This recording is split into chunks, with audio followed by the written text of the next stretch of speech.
السلام عليكم ورحمة الله وبركاته. ازيكم حبايب قلب؟ عاملين ايه؟ يا رب تكونوا بخير. زي ما انتم شايفين النهارده هنعمل غدا سهل وبسيط واقتصادي جدا بمعلقتين اتنين بس لحمة مفرومة. هنعمل الفطير الشرقي بوش البيتزا. يلا بينا نشوف عملنا وصفتنا ازاي. بس قبل ما نبدأ ما تنسوش لايك للفيديو لو لسه مشتركتوش في القناة، اشتراك جميل زيكم. يلا بينا نبدأ. شايفين بجد طرية وطعمها تحفة جدا. يلا بينا. اول حاجة هنعمل طاسة فيها شوية من الزيت، وهنزل فيها بصلاية مفرومة واديها رشة من الملح، واقطع عليها فلفلاية كده سواء باردة او حراقة، دي حاجة ترجع لكم. وبعدين هاخد ده كله كده اشوحه مع بعضه مع رشة الملح. وبعدين هنجيب معلقتين تلاتة كده من اللحمة المفرومة ونبدأ نقلبهم في كل الحاجات بتاعتنا دي. انا شلت بس معلقة كده على جنب من البصل زي ما احنا متفقين في تعصيجة اللحمة. بشيل معلقة من البصل على جنب، وبعدين بعد كده برجعها تاني، بتديني تسكيرة وبتديني طعم جميل جدا. علشان ارفع القيمة الغذائية وعلشان ازود الكمية معايا، طبعا احنا عندنا الفلفل الالوان مفرزينه في الفريزر، فطلعت منه كسرت منه حته كده وبدات ان انا احطه عليها، وسبتهم ان هم كلهم ياخدوا ويدوا مع بعض لحد لما يدخلوا في سوا.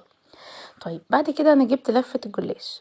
لفه الجلاش بقى تقولوا لي متقطعه، تقولوا لي باظت منك، تقولوا ما فيش اي مشكله. كل اللي احنا هنعمله هنجيب طاسه او صينيه او صينيه فرن او صاج زي ما انا جبت كده، وبدات ان انا ادهنه من تحت بالزيت. بلاش زبده علشان هتتحرق منك وهيبدا ان هو يتحرق، مش هياخد لون، لا هيتحرق منك. فانا دهنته زيت كده علشان يديني لون حلو وفي نفس الوقت مش يتحرق مني. بعد كده هبدا ان انا ارص الجلاش بتاعي طبقه يمين طبقه شمال، وبعد كده هجيب اجزاء على الحروف. تمام كده، علشان اللي على الحروف دي هبدا ان انا اطبقها دلوقتي على الحشوه بتاعتي. طيب بعد كده نخلص الاربع جهات، هنبدا ان احنا نحط حته كده او قطعه من الجلاش في النص علشان نتقل النص. طيب هنعمل ايه؟ احنا قلنا هنعمل الفطير الشرقي بوش البيتزا. هنعمل الصوص بتاع البيتزا السريع اللي ما بياخدش اي وقت. معلقه كبيره كده من الصلصه، معلقه من رشه ملح، رشه زعتر، لو انت عايزه بصل بودر توم بودر، وبعدين هضيف شويه زيت وابدا ان انا اخف معايا الصلصه بتاعتي. بعد كده هبدا ان انا احط اجزاء كده من الصلصه فوق الجلاش. طبعا احنا هنا لسه هنحشي من جوه، دي كده الحشوه من جوه. هبدأ ان انا امسح كده الصلصة بظهر المعلقة علشان تتوزع معايا تمام قوي. وبعدين هتحطي بقى كل ميكسات الجبن اللي عندك. ده ميكس جبن شيدر على رومي على موتزاريلا، ولكن للأسف الشديد وللمرة المليون تقريبا الجبنة نوعها مش كويس. وهنا حطيت كمان جبنة موتزاريلا وحطيت جبنة شيدر. انتي بقى ممكن تحطي اي نوع جبنة عندك. عايزة اقول لكم لو انتوا حابين تحطوا جبنة فتة مع شوية من البقدونس وتحشوا بيها الحشوة دي، هتبقى تحفة جدا. لو انتوا حابين تضيفوا بسطرمة مكان اللحمة المفرومة برضو هتبقى تحفة جدا. قطع من اللانشون كمان هتبقى تحفة واقتصادية اكتر واكتر. ولو حابين تضيفوا عندك صدر فرخة بايت ناشف مش حد راضي ياكله، تاخديه تشوحيه كده بمعلقتين بصل، بشوية فلفل اسود بشوية خضار كده فلفل الوان، حاجات جميلة كده، وهتبدأي تعملي بيه الحشوة هتتاكل وهتبقى زي الفل. طبعا ممكن تعملوا بأي طريقة انتوا تحبوها وتضيفوا اي اضافات انتوا تحبوها.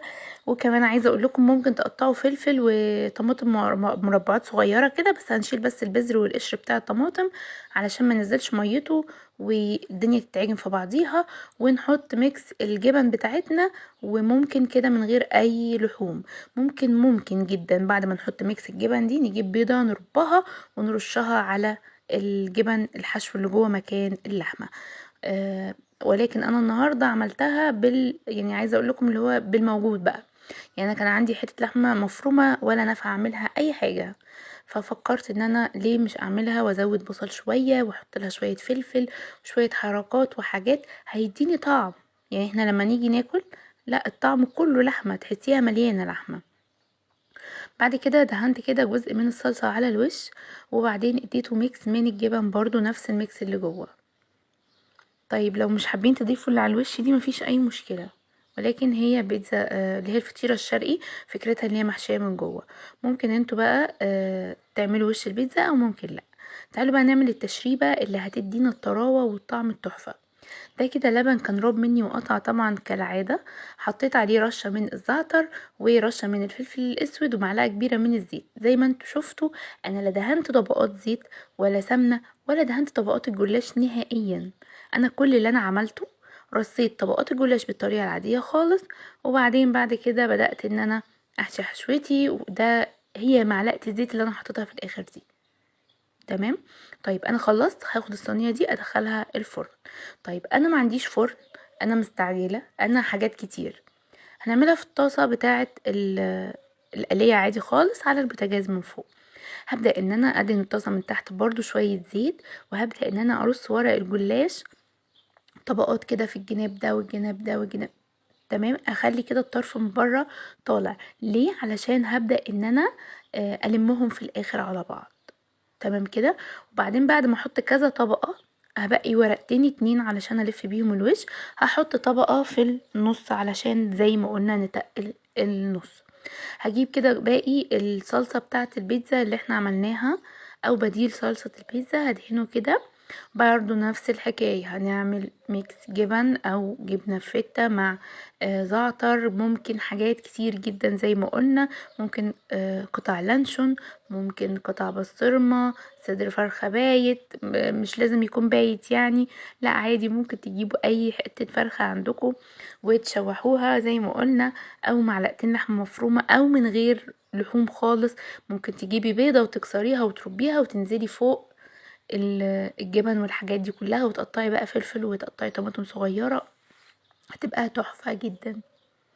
تمام كده. هبدأ ان انا الم الجناب زي ما انتم شايفين، دي كل الاجزاء اللي كانت طالعه بره. هبدأ ان انا المهم كويس قوي.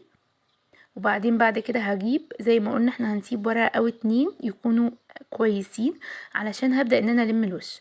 تعالوا بقى شوف الغلطه اللي انا غلطتها وبلاش تغلطيها انت كمان. انا هنا قلت ان انا هعملها في الطاسه على البوتاجاز. طيب هتعمليها في الطاسه على البوتاجاز يبقى ما تحطيش الجبن على الوش دلوقتي. يعني انا لما جيت خلصت حطيت الجبن على الوش. طب بعد ما حطيت الجبن، طب هي هتحمر وشها ازاي؟ انا المفروض ان انا احطها على البوتاجاز على نار متوسطه لحد لما تاخد لون من تحت، وبعدين هقلبها على وشها تاخد لون من الوش. طب انا دلوقتي رشيت الجبن، دي غلطه واتمنى ما تكررهاش الغلطه بتاعتي. احط الجبن امتى؟ هتاخد لون من تحت، هبدأ ان انا اقلبها عشان تاخد لون من على الوش. هحط بقى الجبن بتاعتي واغطي عليها لحد لما تدوب معايا. تمام كده.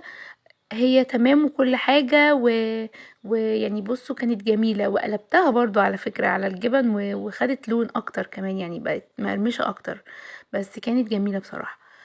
بس عادي بقى اللي هو الطاسة بتاعتي الحمد لله ان هي غير لاصقة يعني كويسة الى حد ما، فما لزقتش مني، فالموضوع كان كويس. طيب احنا هنقدمها مع ايه؟